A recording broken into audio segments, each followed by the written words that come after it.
This is the Detroit Sports Podcast Network. Hey, this is Brian Peña. I always join the Vito podcast, the best podcast in the United States. One of the fine sponsors of the Tigers Talk podcast is The Athletic, premium coverage for passionate Detroit sports fans. Tigers Talk listeners can get 20% off the first year of an annual subscription by visiting theathletic.com/DSP.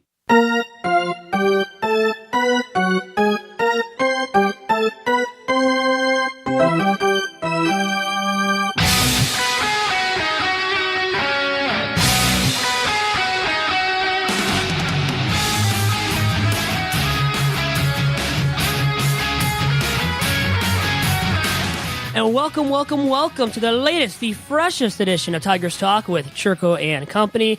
You are grinding with Big V, Pretty Ricky style. Do you know where I'm getting that from? The doc is alongside me. John Charles Macaroon. John, glad to have you on for this pre-Christmas edition. And you didn't expect that coming out of my mouth, I bet. Vito, look, if all it takes is for me to invite you out to the bar one night and to throw some drinks down, throw some shots back to get you all loose and to have a good time, I'll do it more often. Stay tuned to this week's Two Bad Hombres. We'll recap me and Vito going to the bar together, having a good time, and our adventures going to LCA to cover the Hitachi College Basketball Showcase. But, as always, on Wednesday, when we get a chance to talk some baseball, we got a lot to talk about regarding the Detroit Tigers, Al Avila, making more moves, and another valuable player for the Detroit Tigers shipped out of here. What happened this week, Vito? And, well, really another valuable Tigers player shipped out of here for nothing. Once again, to the Halos gift wrapped before Christmas. An early Christmas gift received by the Los Angeles Anaheim, or Angels of Anaheim. Why? Getting Ian Kinsler to play second base. And the thing is, okay, so he's in his mid-30s. He's not as valuable. You look at his WAR last year. It wasn't a 5-WAR season, but he's still good with the glove. I know his batting average wasn't nearly as high last year as it had been in previous memory with the Tigers. But the thing is, when you look at him and compare him to other second basemen in recent memory over the last 2 to 4 years, Kinsler still has a value, and that name value and recognition, which means something when you're looking to deal him. And you would have to believe, Doc, that even though Al Avila, remember what he said. He said his hands were tied pretty much. He had no leverage with Kinsler because of his no-trade clause. This is bad. And it was bad, the return, getting the Angels' 20th and 24th ranked prospects for Ian Kinsler, this guy that's been an all-star in the past, also one of the most valuable second basemen in the bigs in the past, and also a guy that won the Gold Glove award for second baseman, not in 2017, but in 2016. So he's not that far removed from that campaign for himself, which was a high caliber, a good WAR campaign for himself. And then you deal him for this. It's very questionable what happened here. Al Avila dealing him now, and I believe that Al Avila should have waited to pull the trigger on a deal involving Ian Kinsler.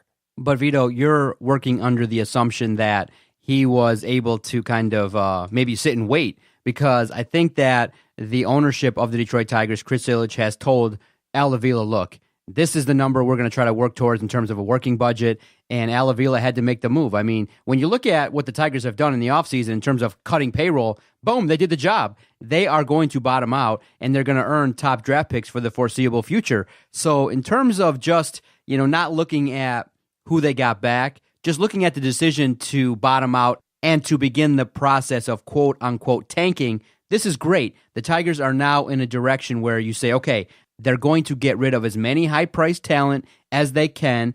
They're going to try and really cut back on the payroll and do what they can to really rebuild this thing the right way. You're working under the assumption that he had all this time to survey the landscape, do all his research. There were a lot of factors that led Al Avila to come and tell the media, my hands are tied. I mean, Ian Kinsler, through his rights, negotiated a no-trade clause. Ian Kinsler, through his time in baseball, was able to leverage his situation and told the Tigers, there's only 10 teams I'm willing to go to.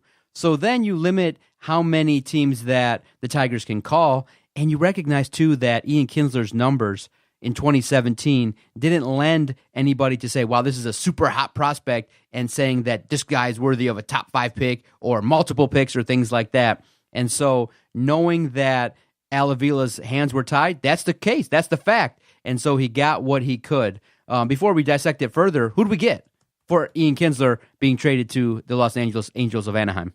The 20th and 24th ranked prospects, and these guys aren't blue chippers by any means. They're not going to probably amount to anything. And do they have names, Vito? Here are the names, Doc, for you. Center fielder Troy Montgomery, right-handed pitcher Wilkel Hernandez, guys that I don't really care about, probably won't amount to anything. Boo-worthy.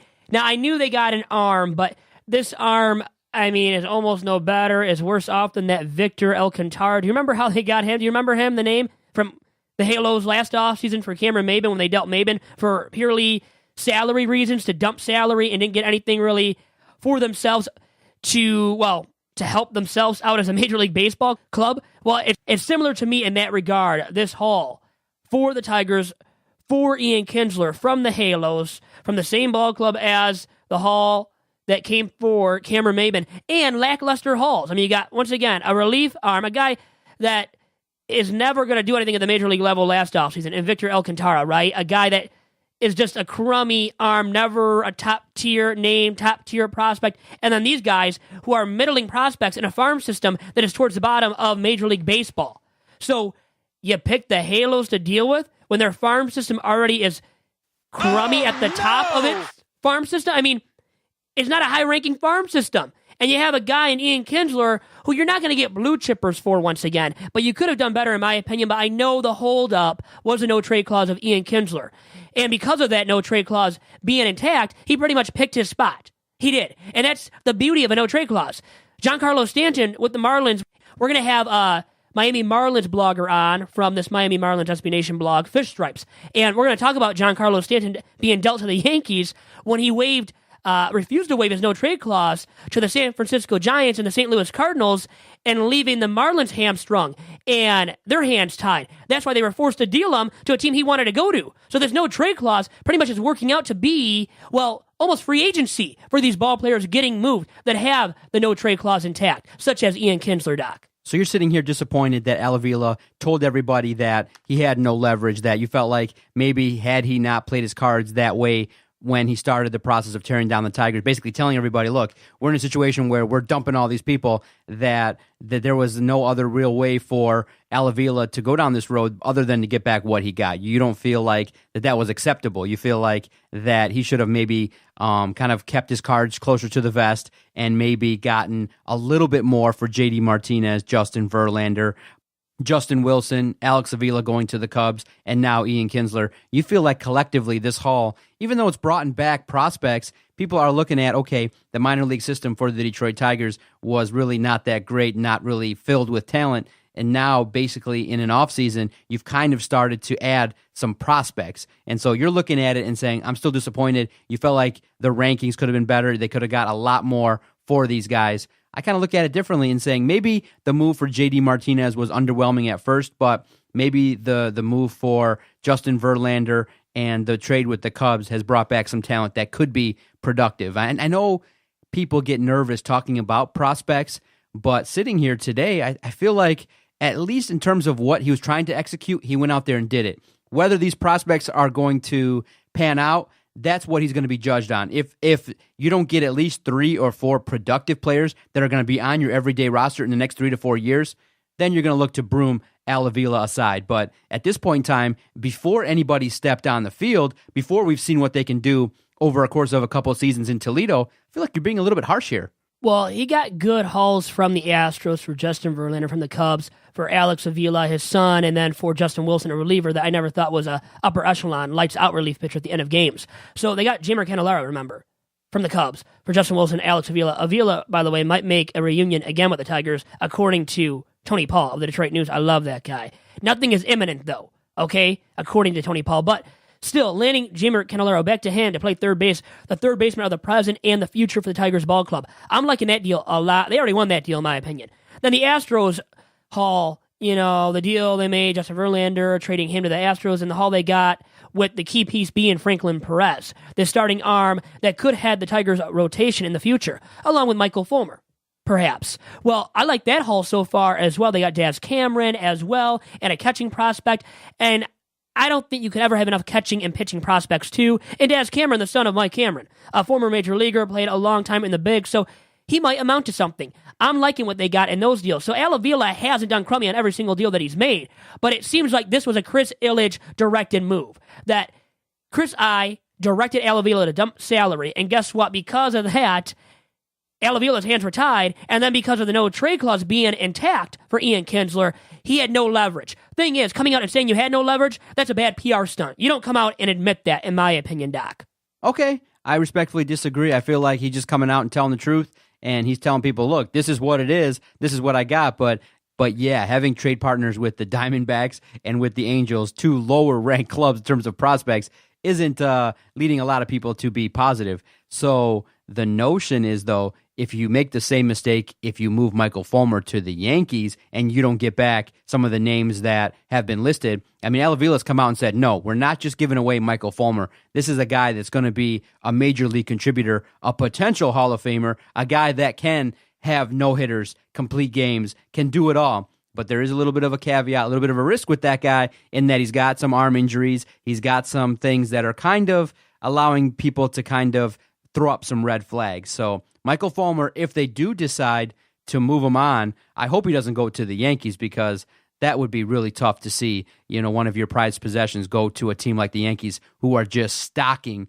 themselves up with talent, and they might run away with the American League next year, especially with two guys that are going to mash the hell out of the baseball, a pitching staff that's going to be renewed. It's going to be interesting to see how Boone does over there in his first stint managing a baseball club. But if you're going to let go of Michael Fulmer, you have to get some guys that are going to come back and produce. You have to get guys that are going to be in your lineup and contribute. Not just show up in your lineup like a Nick Castellanos and take 5 years to develop, and then you got to wait and sit back and see what he can do, a one-dimensional player. No, you need a stud. You need a guy that's going to be a potential 20-game winner, or you need a guy that's going to hit a bunch of home runs or contribute and be a contact hitter and do a bunch of things that the analytics people really love. Well, the thing is, you can't guarantee that with any prospect. They're boom or bust. Now, the top-tier, upper echelon ones, you can guarantee more easily that they're going to amount to something. But at the same time, even being a number one prospect in all of baseball even does not mean success for you at the major league level. Now, the Yankees will more easily have those top-tier, upper echelon prospects to deal for. That's why you would move Michael Fulmer to the Yankees, no matter what you think of the Bronx Bombers and all their success in the past, what they might amount to in 2018, which might be, for them, having a grand season where they win the American League East, but also win the World Series. And you have to halt yourself a little bit when talking about the Yankees as American League and Major League favorites to win the Fall Classic in 2018 because of who just won it all in 2017. The Houston Astros, also playing in the American League. They're not going anywhere. They're still in the primes of their respective careers, all those star ball players that they have assembled there in Houston. So for me, Yankees aren't the bona fide favorites right now, clear-cut favorites. They've improved their odds. But back to my point that I was trying to make regarding Michael Fulmer, you have to be willing to deal him to the Yankees. You have to be, because of the farm system that they have intact, full of top-tier prospects. But once again, at the same time, back to another point that I was trying to make, you can't guarantee success with any of those top-tier prospects, even in the Yankees' great farm system, Doc. And looking at the Angels, my goodness, what a way to upgrade. I mean, you give up some prospects, and you're able to get Justin Upton and Ian Kinsler over the course of 6 months. My goodness, what a team to watch there. The Angels are going for it as well. It's always interesting to see what the Red Sox are going to do, because they're going to be flush with cash, and they got a general manager that's known to potentially trade prospects to bring in talent. You got the Yankees. You still got the returning Astros, who have a lot of talent. And then you look at the strong clubs in the National League. Woo! Baseball is going to be shaping up to be a fun ride, man. I can't wait to get to spring training. All right, transitioning, your guest that we're going to dial up here is going to talk about the trade from the Florida Marlins to the Yankees, Giancarlo Stanton, going up to the American League East. We'll dial up Eli Sussman right after this quick commercial timeout. Doc, one of our fine sponsors, is the Detroit Sports Commission, and since 2001, the Detroit Sports Commission has been this great entity and organization for organizing events, bringing events in the Motor City, all across and throughout Metro Detroit as well, and doing big and really grand things moving forward as well. We know that they just have the capacity, the power, and the responsibility of enhancing the quality of sporting events that are played in our very region, the Metro Detroit region specifically. Great things to check out from them going into the new year too, and check everything out regarding the Detroit Sports Commission at their fine website of DetroitSports.org and on Twitter at DET Sports.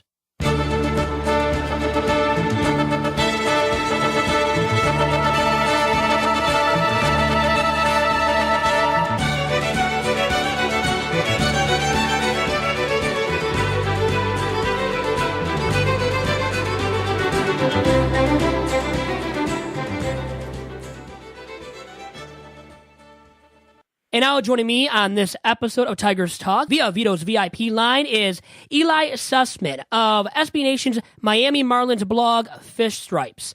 Eli, how are you doing? I'm doing excellent, Vito. How are you? Very good. Glad to have you on this week's edition of Tigers Talk. And, you're on Vito's VIP line, like I said. And speaking of, being VIP, you had a guy that was a VIP member of the Miami Marlins get dealt recently and chose his ball club that he went to, going to the Bronx Bombers, a team that nobody really likes seeing collecting star talent such as Giancarlo Stanton. But he was dealt there, chose his spot, being able to go to the Yankees, and loving the fact that he's joining the Bronx Bombers, joining that great lineup that was already intact, and sluggers such as Gary Sanchez, Aaron Judge. And you got to believe that lineup with him will take another step further. And how I look at it right now, they appear to be, American League favorites. Now, what's your take on the shakeup in Miami that's occurring, first and foremost, and, involving Giancarlo being dealt, Marcell Ozuna? How is Miami going to look because of that in 2018? And how about these Bronx Bombers as well, and what you think about them and what they'll look like in 2018 as well, Eli?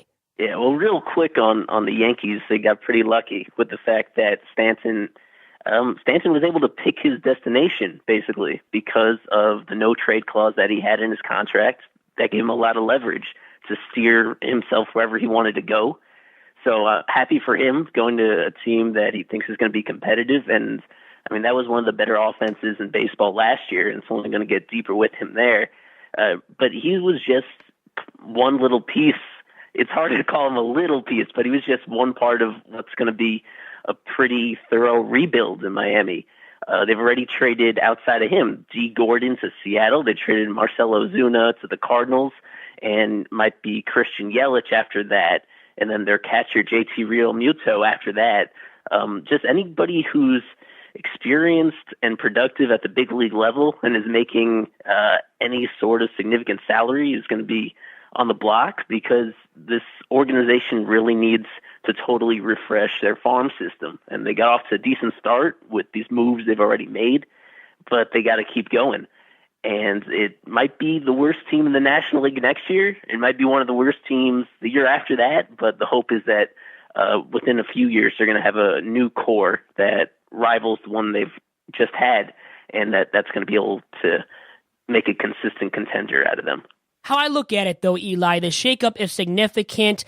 The overhaul that they're engaging in, I don't think is accumulating or attaining enough prospects to build this team upright moving forward. As I know they're going through this major overhaul and rebuild will stink in 2018, but when I look at what they got specifically from the Bronx Bombers for Giancarlo Stanton, I don't believe it was enough. What is the verdict on that, on the return for Giancarlo Stanton from Miami Marlins fans? Oh, well, everybody's unhappy about that, but they were going to be regardless. Like I said, he wasn't a typical trade prospect. One, because of the massive remaining guarantee he had on his contract. It was a record-breaking deal when he signed it, $325 million. But it was so backloaded that even right now he had $295 million left, and there's really no precedent for moving that kind of deal in a trade.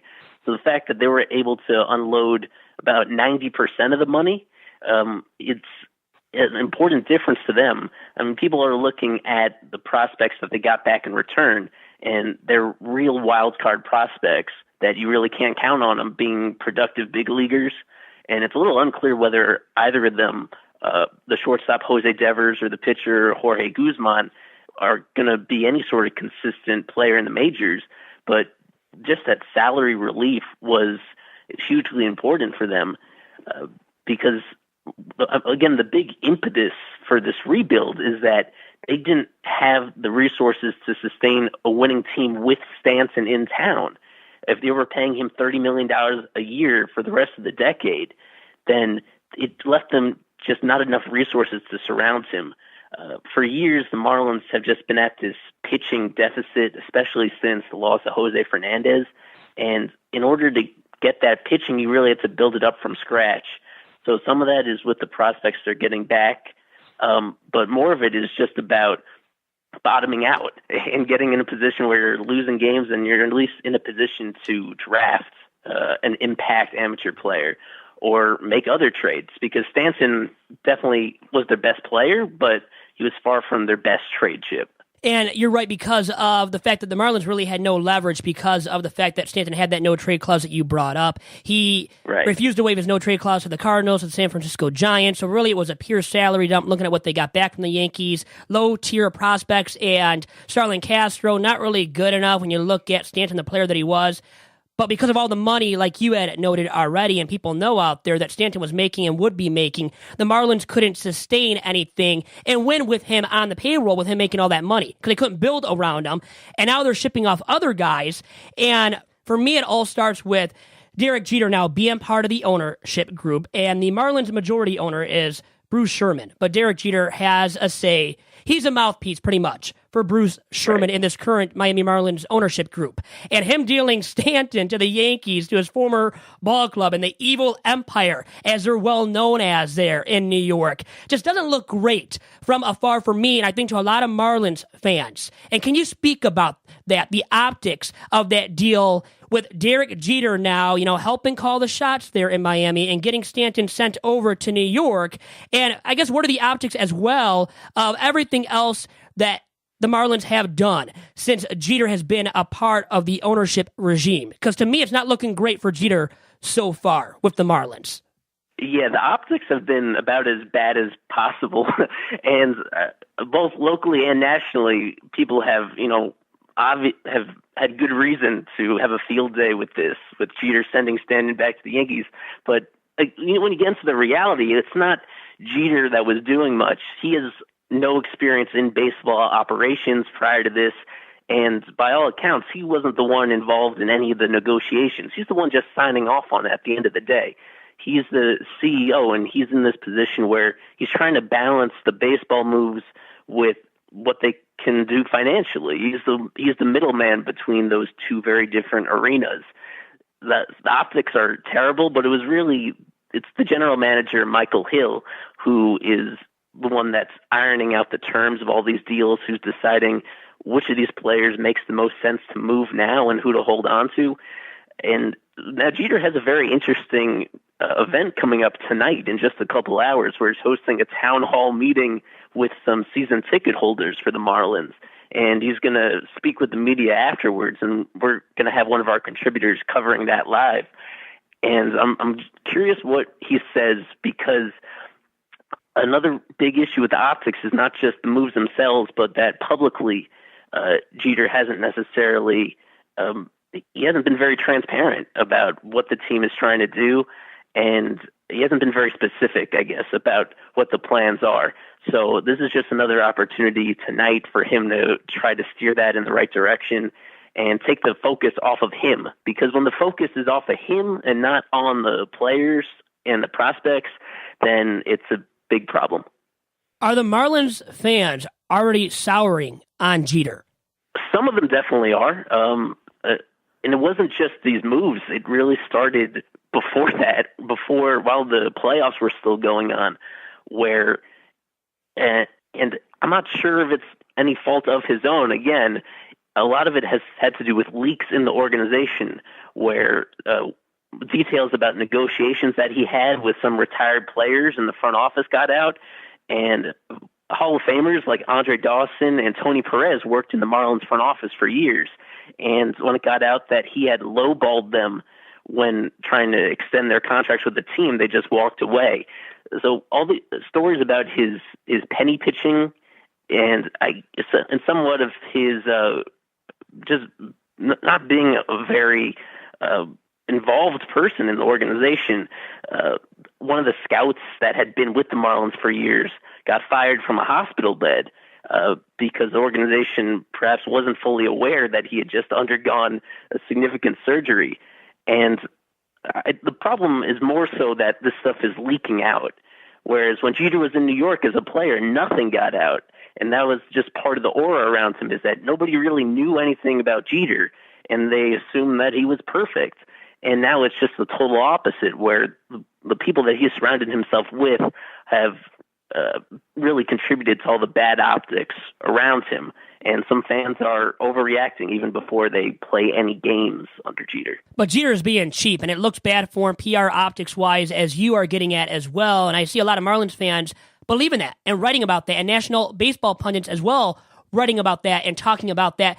And it's hard for me right now as a host of this Tigers podcast even to stay away from that mantra, that, I guess, way of looking at this from an outsider's perspective, that he's being cheap largely. And it reminds me, it closely resembles to me the Marlins under the ownership regime of the much hated Jeffrey Loria.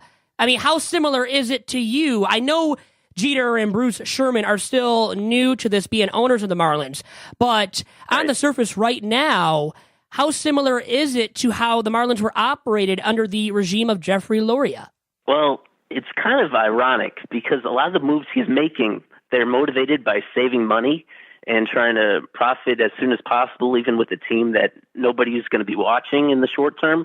But some of these specific moves are actually motivated by him trying to distance himself from Loria.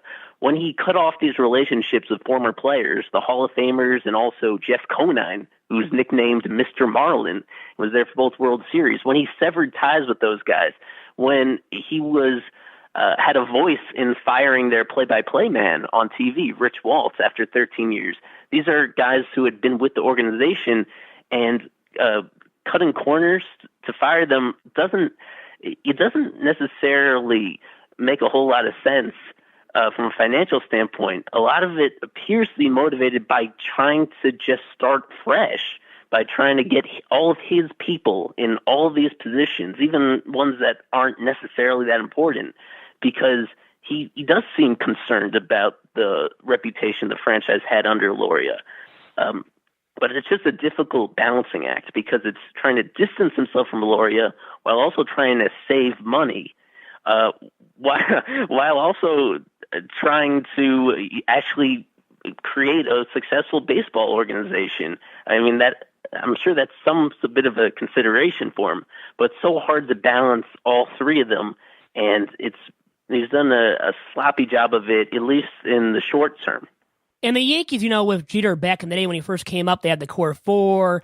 They built their team, their World Series teams around him, the rest of that core four, and then adding free agents and making really good moves, making nice trades as well, because they had a nice farm system. Now, the same is true for the Bronx Bombers, and they look like, once again, as I talked to you about in the beginning of this segment here, Eli, as early, at least, way too early American League favorites. Unless you consider the Astros as the favorite in the American League, which you probably should, actually, after the Astros won it all, and they still have that young core intact. So I think the Astros are number one, but the Yankees are a close number two. Now, how do you look at the American League as of right now and how it will shake up in 2018? It's a little boring, but it seems still premature to talk about it, right? Because even though the Marlins are making all these moves, the rest of the offseason has been almost historically slow. I mean, we're coming up on Christmas, and so many of these impact free agents haven't signed. So many of these other trade candidates on other teams haven't moved to contenders. So even though the Yankees look like a good team, everybody expects them to add another starting pitcher, and we don't know if they're going to do it. The Red Sox finished ahead of the Yankees next year, and everybody expects them to add an impact bat, and it might be J.D. Martinez, it might be somebody else, so it might be nobody because nothing has happened yet. And with the Astros, they did a great job retaining a lot of their core pieces from last year, a lot of the guys that had career years and may regress a little bit next year, but they were so far ahead of teams like the Red Sox and Yankees during the regular season that you trust them. And then I think I would say that the Indians are getting really overlooked pretty quickly, considering there was that extended stretch and that historic winning streak where the Indians looked like the class of the American League. And again, they're a team that, like the Astros, they retained a lot of core pieces, with the exception of Carlos Santana. But I just think it's too soon to call because there's so many moves that will be made, and you don't know which of these teams are going to make those moves. But definitely those top four teams from last year would seem to be the top four heading into next year regardless. And Eli Sussman of SB Nation's Miami Marlins blog, FishStripes. It might be between your club there in Miami, the Marlins, and the Tigers, my Tigers here, that will be up for the worst club in Major League Baseball and all of Major League Baseball in 2018, fighting for that number 1 overall selection and the 2019 Major League Baseball amateur draft, at least as I look at it right now. And, the funny thing is, too, the Tigers made a trade that was similar to this one involving the Marlins back in the day for Miguel Cabrera, a player similar to Giancarlo Stanton, and the trade that, involved him and the New York Yankees. So looking back at that Miguel Cabrera trade, does it have some similarities to this one that was just made involving Giancarlo Stanton, Eli? On a certain level, yes. Obviously, they have similar skill sets in that both of them were productive almost immediately in their Marlins careers, and then both of them got to a point where they were getting expensive, and the team felt they had to move them to avoid that. I guess people fear that the Stanton deal will be remembered the way that the Miguel Cabrera deal is remembered. And one other element that makes the Cabrera deal painful is that they got some interesting players back in like Andrew Miller and Cameron Maybin, but those players didn't produce for the Marlins directly, and it just felt like such a lost cause. So I would say that Stanton, the timing of the Stanton move is actually a little bit more painful. The fact that it was a career year for him, and the fact that he was durable for that year, and the fact that he just was such an exciting player, in addition from being just a productive one. So the timing of the Stanton trade seems more painful, but I'd say that a larger segment of the fan base understands the Stanton move because of the contract he had and because of how he was feeling about a rebuild and that he was opposed to it. He was the one that was pushing for this trade to happen. And Stanton, as you said, coming off of a great campaign, a better campaign than Miguel Cabrera was coming off of before he was dealt to the Tigers. Stanton winning the National League Most Valuable Player Award, hitting 59 bombs. I can't believe he didn't hit 60. I know a lot of people thought for a while that he would hit 60, and maybe he will now playing at Yankee Stadium. You know how these home run hitters, how they succeed at a high level when playing at Yankee Stadium. We saw what Aaron Judge did. We know what Gary Sanchez can do as well in producing bombs. And, back to Miggy really quick, and you brought it up yourself, the difference really, I think, for me in these two trades is that Miguel Cabrera was dealt for Cameron Maybin and Andrew Miller. As you said, Eli, these two guys that were top-tier prospects at the time didn't amount to be really much of anything with the Marlins, but they have become something since. And especially, as we both know, Andrew Miller becoming a dominant back end of the game relief arm. Right. And it's the Stanton trade is just never going to be remembered fondly because of the limited players they got back. And it's funny that there was 3 players, but everybody in Miami is so ready to accept that Starlin Castro is going to be flipped for more prospects that they don't recognize, that we're already talking about the return just being those 2 prospects that they got back from the Yankees directly. And it's never going to be remembered fondly unless those guys, beat the odds and happen to be impact players. And for all the money that the Marlins are going to be saving over the next decade, there's an expectation that a lot of that isn't going to be reinvested into the team. They're not going to add $25 million worth of players this season to replace Stanton, and they're not going to add $29 million in 2019 to replace what Stanton would be making. So it's a very complicated deal. It's one that I don't ever imagine being remembered well. The one thing that's important, though, is to understand that it was really one that was forced upon new ownership by previous ownership. It was Jeffrey Loria that gave him that contract, was going to be 3 years before the trade ultimately happened. He was the one that gave him the no trade clause in that contract, and he just put ownership in a position coming in that they felt they had to trade him immediately. Yeah, that was mishandling by Jeffrey Loria, and that is key to know. I think some have realized it, but not enough have. And now I got to ask you, make a bold prediction here for us, Eli, on Tigers Talk. Who will be the next Miami Marlin dealt before this offseason is over?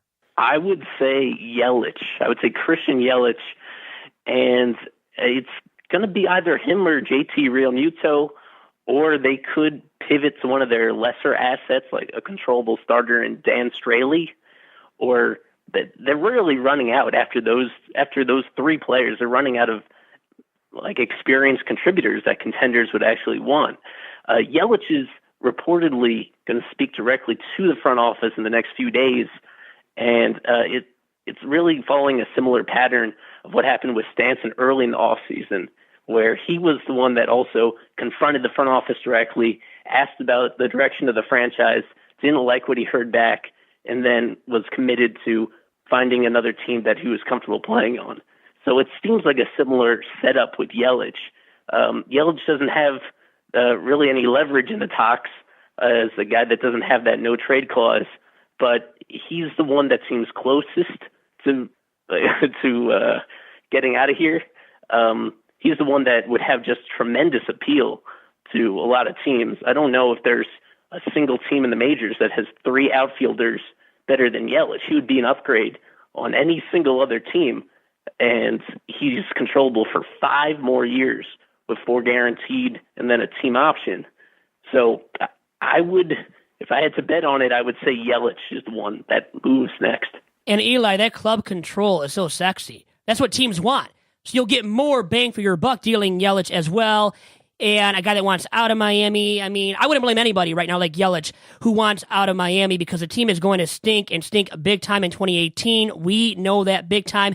And that's why I got to say good luck to your Marlins in 2018. I know my Tigers need it as well. Need a lot of luck on their side to do anything in 2018. And Eli, thank you for all the time. Great insight from you. And good luck to you going into the new year at the Miami Marlins blog, FishStripes. I'll be making sure to check out your work in the new year as well. Thank you, Vito.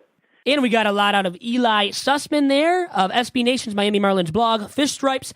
Make sure to check out his fine work there as well as on Twitter. And Eli is spelled, by the way, E-L-Y. And SB Nation's Miami Marlins blog, FishStripes, is found on Twitter at FishStripes, just as it sounds, Doc. So obviously fans are starting to sour on Derek Jeter as well. He's part of that ownership regime in Miami. They're dealing guys left and right. They've dealt Stanton, Marcell Ozuna, D. Gordon, as Eli noted, a guy that I forgot to bring up, and Christian Yelich might be next. He's a guy under club control for a while, so you could see him being dealt in the very near future as well. As the Marlins don't appear to be done yet dealing guys, and they're really just dealing a lot of these guys as pure salary dumps, trying to save money going into 2018 and beyond, Doc. Very interesting conversation. Yeah, the optics.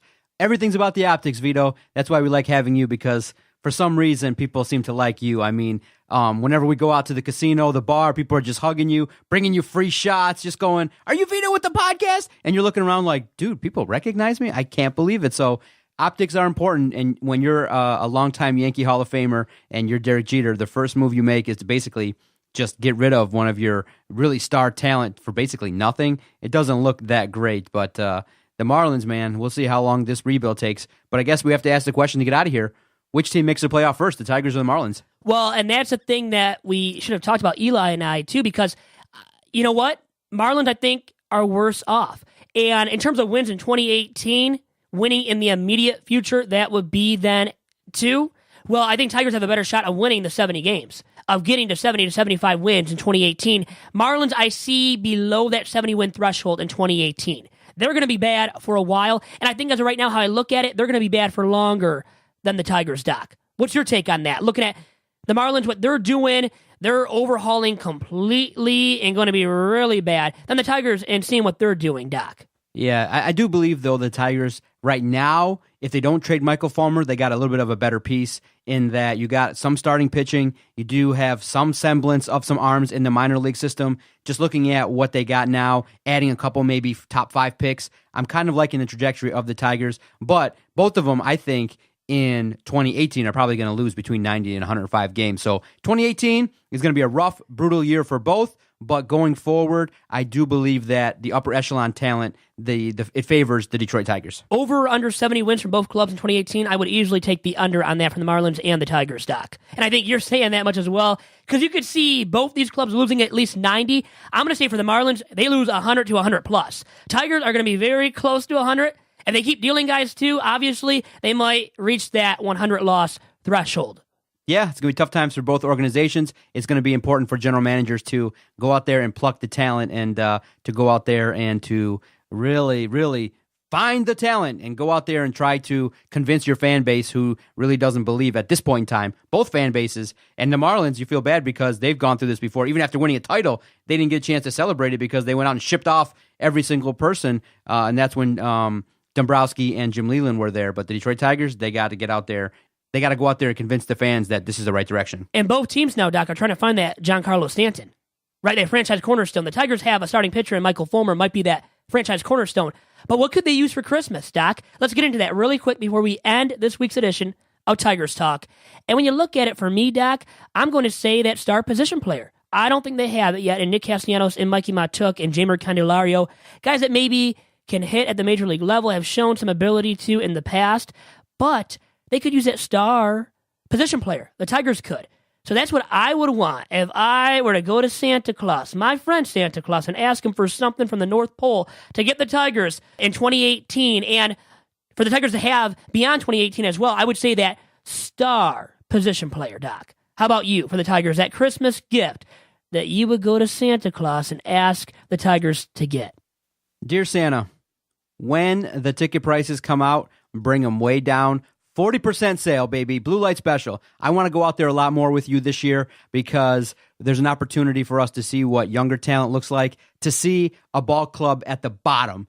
And then it'll provide us an opportunity to kind of get some perspective should in 5 or 6 years this Detroit Tigers team get to the top of the mountain, because we'll be there along the way, hopefully, if you don't sign a big deal with somebody else, if someone else doesn't pinch you away from us. But I want Santa Claus to deliver me cheaper ticket prices. Slash those prices, baby. Blue light specials, 2 for 1.